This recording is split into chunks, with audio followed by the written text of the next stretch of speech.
dipersembahkan oleh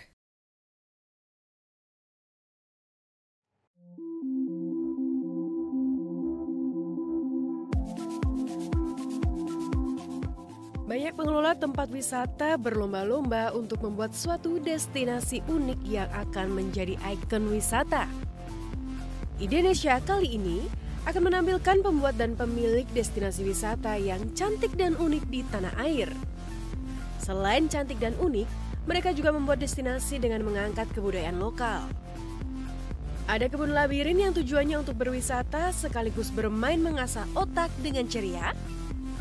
Selanjutnya ada Taman Nusa di Bali yang dibuat untuk memperkenalkan budaya-budaya di Indonesia dari Sabang sampai Merauke. Dan ada Saung Angklung Ujo merupakan tempat wisata untuk menampilkan seni pertunjukan, kerajinan, dan instrumen lainnya dalam budaya Sunda. Sangat menarik bukan? Saksikan selengkapnya di Indonesia.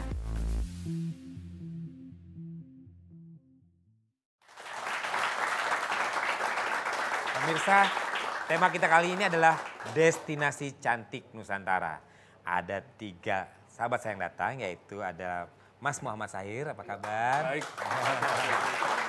Lalu Mas James Soma, kumaha damang? Saya. Dengan juga Kang Taufik Ujo. Oh, alhamdulillah. Sekarang yang pertama mungkin ke Mas Muhammad Sahir. Ini ada sebuah labirin. Iya. Labirinnya sesuatu yang unik. Mungkin bisa dijelaskan namanya apa dan tempatnya di mana posisinya. Iya. Jadi labirin itu sebenarnya bagian dari Wana Wisata Coban Rondo. Wana Wisata Coban Rondo sendiri Wana Wisata Coban Rondo. Wana itu hutan, Dan Coban itu air terjun begitu. Jadi wisata hutan dengan daya tarik utamanya air terjun Rondo alias janda begitu. waduh, janda.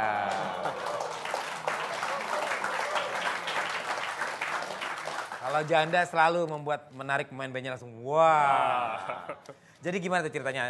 Labirinnya. Iya, jadi karena kita di bisnis bergeraknya, Wana Wisata Coban Rondo sendiri itu kan dikelola oleh PT Palabirin Roses yang sebenarnya adalah anak perusahaannya Perhutani. Jadi sebenarnya kita dari bagian dari BUMN, milik negara, tanahnya milik negara. Karena kita dituntut oleh profit oriented, karena udah BUMN, nggak boleh menghamburkan duit aja, tapi juga harus profit oriented, harus ada untungnya. Makanya kita juga cara manajemen kita juga harus benar-benar bisnis murni begitu. Oke. Artinya dalam kita membuat suatu produk itu harus jelas melihat pasarnya seperti apa, segmennya kayak apa, daya tariknya seperti apa. Makanya kita membuat labirin dulu. Basic utamanya nomor 1 karena setiap produk itu ada life cycle produknya.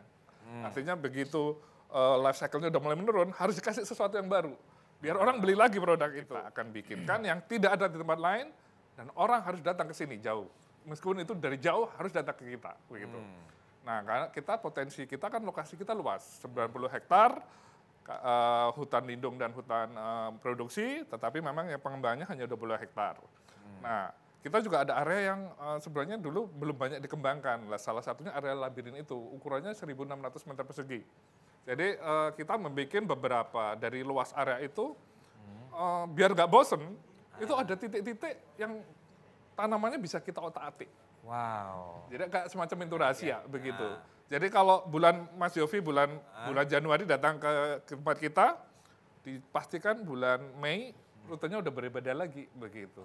Karena tanamannya ada beberapa titik yang bisa kita pindah begitu. Oh, gitu. Jadi digeser kayak gitu. Jadi malah jadi nyasarnya lebih serem lagi. Betul. Jadi rutenya berbeda lagi begitu. Buat Taman Nusa tuh gimana ceritanya tuh? Jadi Taman Nusa itu sebenarnya sebuah taman wisata budaya dari seluruh Nusantara. Oh, seperti Taman Mini Indonesia Indah gitu? Ya mirip begitu, cuma kita lebih kecil. Taman Mini 150 hektar, kami cuma 15 hektar, jadi 1/10-nya. Kami itu kampung deso, tapi dari desa-desa Sumba, desa Papua, desa Maluku, desa Minahasa. Jadi rumahnya lebih benar-benar touching sama kami. Oh, seru ya, menarik ya. Lalu kami juga ada beberapa penghuni di sana yang asli dari sana, orang Papua misalnya. Kemudian kami juga menyajikan beberapa kesenian tradisional seperti tari piring dari Padang, kemudian kulintang dari Manado, angklung dari Angklung Bandung. dari Saung Ujo.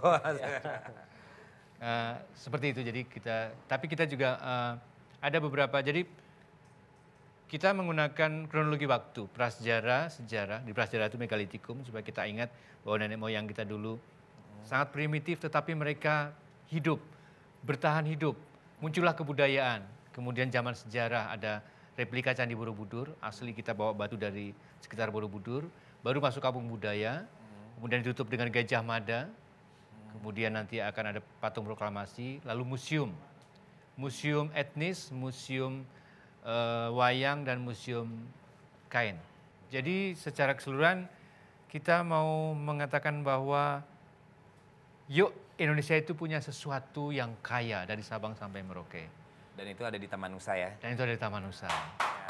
Lanjutkan lagi ke Kang Taufik. Kang Taufik, kegiatan yang sehari-hari dilakukan Saung Ujo itu apa aja ya? Saya ingin cerita sedikit Kang Novi, bahwa Saung Angklung Ujo adalah sebuah objek wisata buatan seni budaya. Jadi itu terlahir dari almarhum Bapak Ujo Ngalagena dan Ibu Sumiati. Dari kecintaan beliau lah. Jadi sebuah rumah kecil yang tidak lebih dari 200 meter persegi dulu, itu yang dinamakan Saung Angklung Ujo.